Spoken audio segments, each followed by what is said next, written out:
প্রত্যেক পরিবারে মা বাবারা চান যে আমরা সন্তানকে হাতে করে বিয়ে দিই, কিন্তু কখনো কি ভেবে দেখেছেন যে সন্তান নিজে বিয়ে করুক কিংবা বাবা মা বিয়ে দিক, যদি সন্তানের কপালে বিয়ের সুখ না লেখা থাকে সে কিন্তু সুখী হয় না।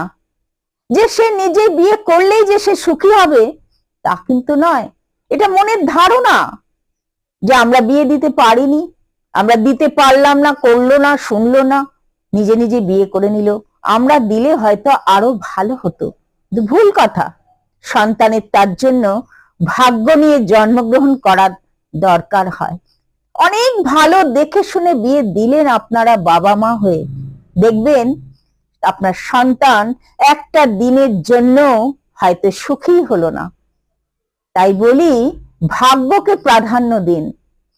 কে বিয়ে দিল আর কোন সন্তান নিজে বিয়ে করলো এই নিয়ে চিন্তা করবেন না। ভালো ভাগ্য থাকলে সে নিজে বিয়ে করুক কিংবা বাবা মা বিয়ে দিক, তার ভালোই হবে। আর দুঃখ থাকলে বাবা মা দিক কিংবা নিজে করুক, সে দুঃখী থাকবে।